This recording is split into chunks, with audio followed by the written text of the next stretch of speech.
Notes जैसे बना रहे हो, फॉर्मूले का नोट्स बना लिए, ठीक।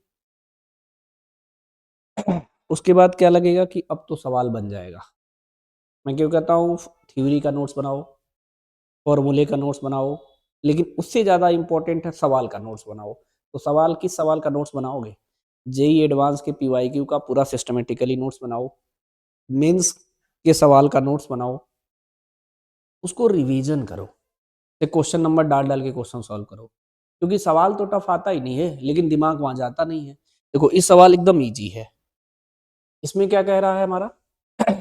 टू पॉइंट लाइक क्या रहा है, 2 point like object mass 20 gram and 30 gram are fixed at the two ends of a rigid massless rod of the length 10 centimeter. This system is suspended vertically from the rigid ceiling using the thin wire attached to its center of the mass as shown in the figure. The resulting torsional pendulum undergoes small oscillations. The torsional constant of wire this, the angular frequency of the oscillation is this, the value of n. यानी ये torsional constant का है।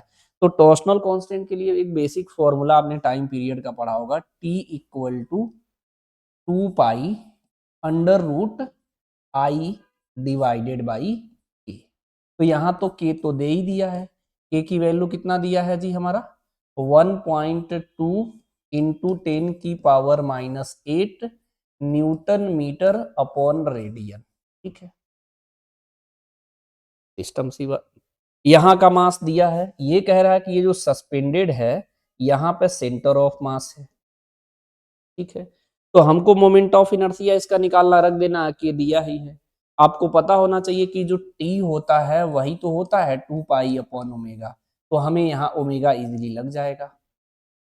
देखो JEE advance का सवाल कोई बच्चा देखता है तो उसको लगता है कि आईआईटी का सवाल है, इतना भी आसान सवाल पूछेगा, एक दिमाग में भ्रम जो डेवलप हो गया है ना वो तो निकल ही नहीं रहा है, तो फिर सवाल लगेगा कैसे? सारे सवाल को देखोगे, मैं ये नहीं कह रहा, कुछ सवाल टफ लेवल के भी मिलेंगे लेकिन लग जाएंगे आपसे ट्राई करोगे तो, है ना। तो इसमें कुछ करना नहीं है, हमने एक ट्रिक आपको बताया था। सपोज दैट अगर यहाँ से आप सेंटर ऑफ मास का डिस्टेंस निकालते हो, तो मैंने आपको तरीका बताया था, अगर यहाँ से निकालते हैं तो अपोजिट वाला मास ऊपर, यानी 20 ऊपर और टोटल मास नीचे, टोटल 30 और 20 कितना हो गया 50 इंटू उसके बीच का गैप, इसके बीच का गैप कितना बोला है 10 सेंटीमीटर 10। तो ये जीरो से ये जीरो कट गया, इसे कट करो तो 2, तो कितना आ गया 4 सेंटीमीटर, यानी ये आ गया 4 सेंटीमीटर। अगर ये 4 सेंटीमीटर है और टोटल 10 सेंटीमीटर है तो इधर कितना आ जाएगा 6 सेंटीमीटर। इसके अबाउट मोमेंट ऑफ इनर्शिया निकालेंगे तो अगर इसको मैं क्या बोल दूं R1 और इसको बोल दूं मैं M1, इसको मैं बोल दूं R2 और इसको मैं बोल दूं M2, तो I इक्वल टू यही तो करते हैं जी, M1 R1 का स्क्वायर प्लस M2 R2 का स्क्वायर। अब इससे आसान सवाल क्या ही पूछेगा, है ना। तो M1 हम कन्वर्ट कर देते हैं इसको 30 इंटू 10⁻⁻3, ठीक है, क्योंकि ये किसमें है ग्राम में है, मैं केजी में करवा लेता हूँ, 4 सेंटीमीटर है तो 4 इंटू 10⁻⁻2 का स्क्वायर, बीच में प्लस। इसका मास कितना है जी 20 ग्राम, तो 20 इंटू 10⁻⁻3 और ये डिस्टेंस 6 सेंटीमीटर है, तो ये हो जाएगा 6 इंटू 10⁻⁻2 का स्क्वायर। आराम से समझो, कोई भी सवाल है सब बेसिक फंडामेंटल होता है, जो फॉर्मूला नोट डाउन है उसी से लग जाएगा, लेकिन आपको प्रैक्टिस उस तरीके के दिमाग को ट्रेनिंग देना पड़ेगा। देखो भैया ऐसे सवाल लगाना, तो जब वो ट्रेनिंग लेगा लेगा लेगा तो एक दिन बाद परफेक्ट बन जाएगा, फिर सवाल बनने लगेगा उससे, है ना। अब क्या है, इसको ऐड करना है, करते हैं भाई। इसको अगर हम लोग ऐड करेंगे, ऐड भी बहुत ज्यादा टफ थोड़ी ना है मेरे हिसाब से, ऐसे करो देखो, इसका क्या करो, एक पावर इसके साथ ले लो 10⁻⁻2 हो जाएगा, 4 का स्क्वायर कितना होगा 16, और 16 इंटू 3 कितना हो जाएगा 48 इंटू ये 10 की पावर माइनस कितना हो जाएगा 4, और यहाँ 10⁻⁻2 10⁻⁻6 बीच में प्लस, 6 का स्क्वायर कितना होगा 36, और 36 टू जा 72, ठीक है। तो ये हो गया हमारा 72, 10 की पावर ये -2 हो जाएगा क्योंकि इस जीरो को इसके साथ ले लिया, ये 10 की पावर -4 तो 10 की पावर -6, ठीक है। 8 और 2 10 हो जाएगा, 7 और 4 11 12 हो गया, 120 इंटू 10 की पावर -6। इसे लिख सकते हो 1.2 इंटू 10 की पावर -, मैं ऐसा क्यों लिख रहा हूँ? क्योंकि हमको दिख रहा है 1.2 है, रखेंगे सॉल्व हो जाएगा। तो मैं तो कह रहा हूँ यही रख लेते हैं भाई। यहीं अगर हम इसे रखते हैं तो ये हो जाएगा 2 पाई रूट में आई। आई की वैल्यू कितना आ रहा है?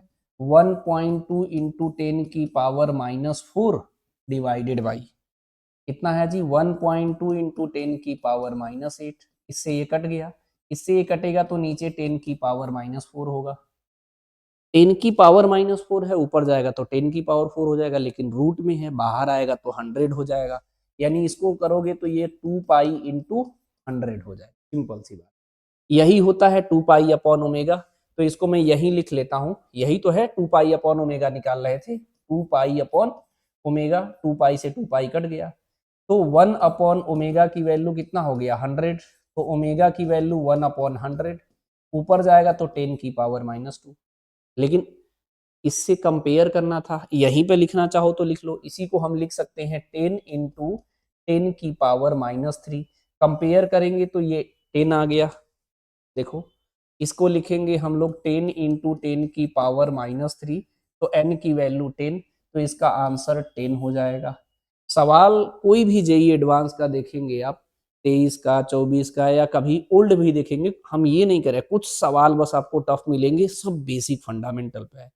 अगर कोई माइंड सेट कर ले तो उसकी स्कोरिंग काफ़ी बेस्ट हो सकता है, कोई मूड बना ले तो फुल स्कोर भी कर सकता है। ये डिपेंड करता है कि प्रेजेंस ऑफ माइंड एग्जाम में कैसा चले। हाँ, लेकिन कोई क्वेश्चन नहीं टफ होता है। नोट्स बना रहे हो ना, बनाओ, बहुत बढ़िया चीज़ है।